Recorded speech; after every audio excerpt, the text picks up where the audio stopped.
So, all in all, I guess I ultimately decided not to do Nightmare on Elm Street, but I did stick with the 80s aesthetic. So, today we're going to talk about Evil Dead 2.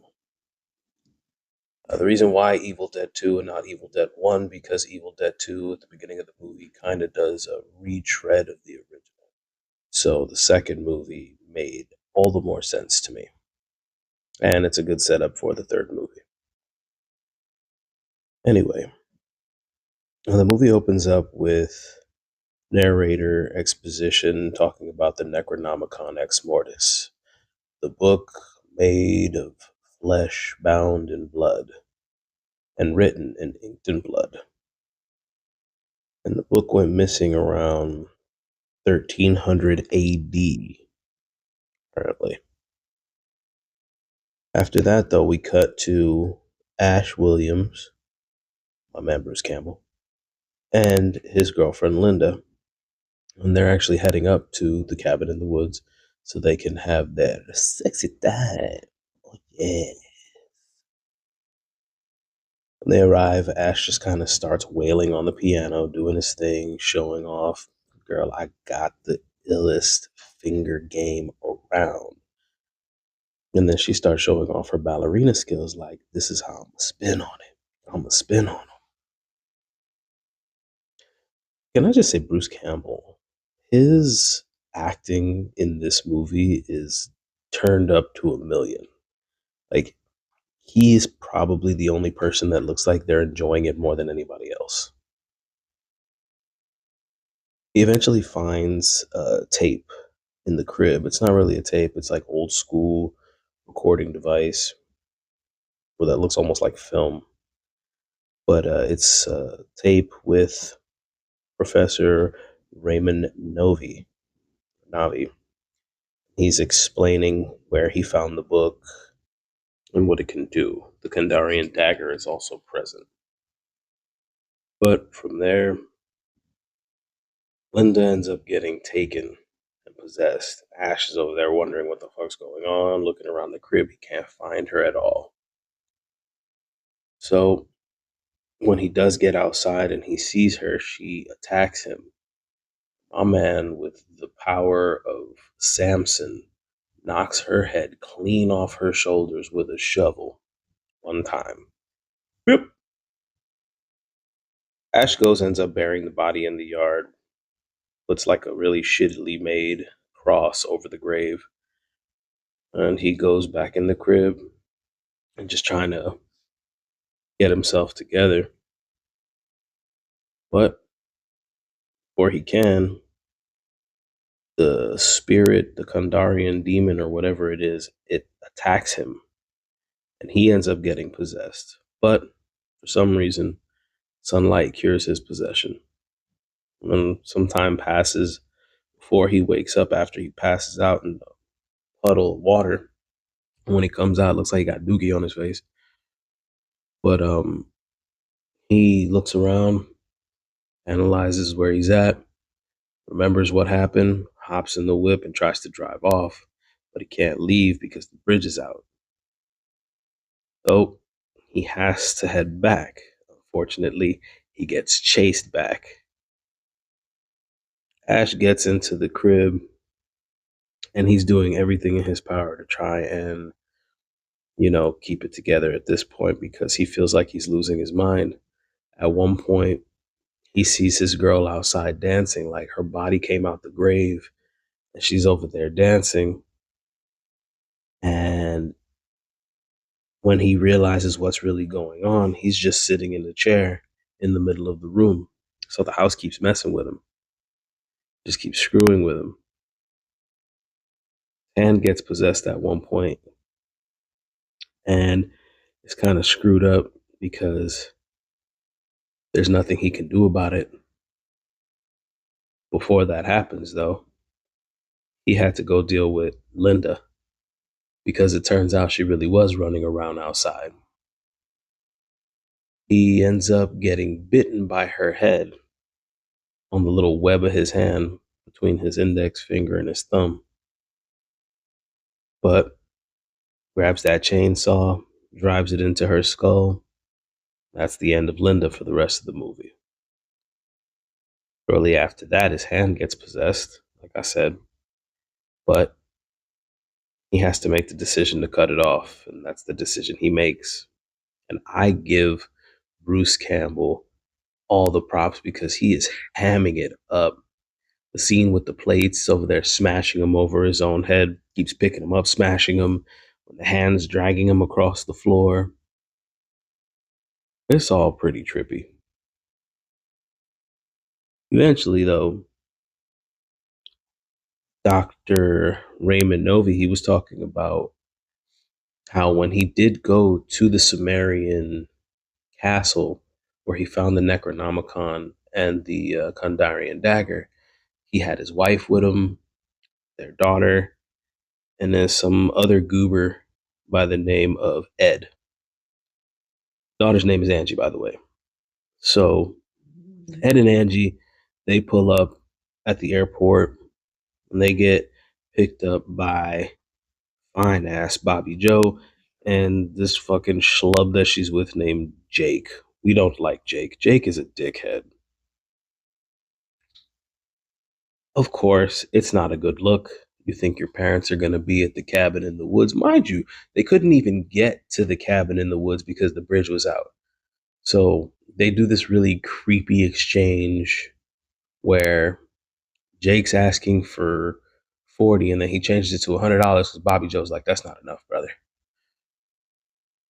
And Annie obliges. They take some little down road that we don't ever get to see. And they get to the cabin. And when they get there, like I said, not a good look on Ash's part. You think your parents are going to be there. Come to find out, your parents are nowhere in sight. There's a man in there covered in blood, missing a hand. Naturally, the reaction is what you think it would be. They beat the dog shit out of Ash Williams. And then they tossed him into the basement. After they toss him into the basement, the rest of the tape starts playing. Come to find out that Raymond buried his wife Henrietta in the basement after he killed her because she was possessed.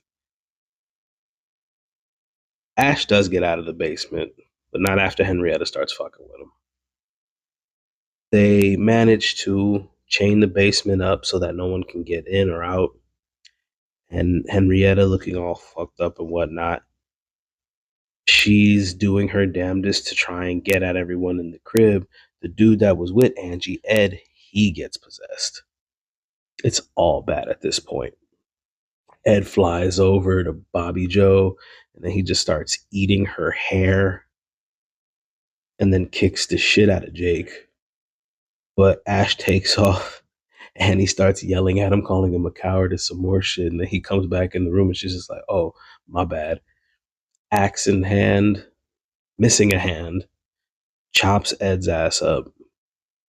And then Henrietta's over there messing with Annie, trying to get Annie to open up the basement door, making herself look like how she's supposed to look, not like Ted Raimi in makeup. Oh yeah, Henrietta's being played by Ted Raimi, by the way, Sam Raimi's brother. But eventually Ash fucking claps dude. Henrietta's still in the basement. They shut her up. The house is calm for a little bit. Then all of a sudden, her dad's ghost just decides to show up in the cabin, and he starts explaining on how to banish the evil. He's telling her that she needs the pages that she has. Bobby Joe decides it's a good idea to go into the woods, and she pays for that very quickly. It's like the last time in the movie we see her. We don't get to see her after this, but she gets taken by tree branches and underbrush. Starts shoving branches all in her face. It's pretty gruesome. Not as gruesome as the pencil thing from the first one, but still pretty bad. And then fucking dickhead Jake, because the power of puss. This man understands that he is never going to pull another woman as fine as Bobby Joe and is like, I need to go into the woods. I need to find my woman, and you're going to help me. Takes the pages that they need in order to banish shit, tosses it into the basement very casually, like he didn't just see a bunch of fucked up shit go on in this house, and forces them outside, continuing to attack Ash with the butt of a shotgun. Eventually, though, he gets his comeuppance because Ash gets possessed, stabs him with the Kandarian dagger, and I honestly thought that that was going to be the end of Jake, but somehow this motherfucker won't die. Anyway, they get back into the house. She's trying to hide from Ash. Ash is trying to break into the house, and eventually he comes across this little trinket, like a little necklace that he had given his girl at the beginning of the movie. He had given it to Linda, and the way it's laying on the floor is actually pretty cool because it's in the shape of a skull, but it looks almost like a magnifying glass. And as he's looking at it through the power of love, the possession ends. He's over there grabbing Linda after what she's seen, and he's squeezing her, talking about, I'm all right. I'm all right. Like, motherfucker, you easily sound crazier than you just looked. But Ashley has to gear up. So he goes, hooks the chainsaw up to his hand, grabs that shotgun, and gets ready to go into the basement to get the pages from Henrietta. He does recover the pages from the basement, but at the same time, Henrietta escapes, starts attacking Annie. And then Ash comes out and he's just like, nah, man, it's me and you. They start fighting. The head starts making monkey noises, like really strange chimp noises coming from this person's head that starts turning into a skull like snake, talking about, I'll swallow your soul, I'll swallow your soul. Ash chops that shit up, and she starts spraying like fart fumes all over the room. It's really wild. Eventually, though, Annie gets her hands on the pages and she starts reciting the passage that she needs to recite in order to summon the Kandarian demon in its physical form and then banish it. But in doing so, she ends up taking one to the gut and it kills her. She finishes the incantation. And when she does, this demonic force gets sucked into the vortex. Unfortunately, our hero also gets sucked into the vortex along with his car. And Ash falls from the sky. When he lands, he's surrounded by a bunch of knights, including Sam Raimi. And then some Kandarian demon with wings tries to attack him out of the sky. He blasts that motherfucker with his boomstick. And that is the end of Evil Dead 2. And it's the setup for the third Evil Dead movie, Army of Darkness. This still, by far, is one of my favorite movies of all time. The pacing seems quick at the beginning, but that's just because he's trying to like get to the rest of the movie. You don't have to watch the original Evil Dead to enjoy this movie. And the other cool thing about it is, I feel like Sam Raimi's attitude when it comes to certain things is usually like, when the studio tells him to do some shit he doesn't want to do, he's like, oh, you want me to fucking do it? Okay, I'll fucking do it. I'll do it. Yeah. Like with Spider-Man, they were like, come on, man. Movie's almost done. What more do you want? Well, we see that Venom is really just, polling right now. People really love Venom. Maybe you can get Venom in the movie. Dude, I'm almost done. You can put Venom in the movie, can't you? You guys gonna make this a thing? Put Venom in the movie. You put fucking Venom in the movie? I'll fucking put Venom in the fucking movie. And then we got the Topher Grace Venom, which it's grown on me over the years. But that is Evil Dead 2.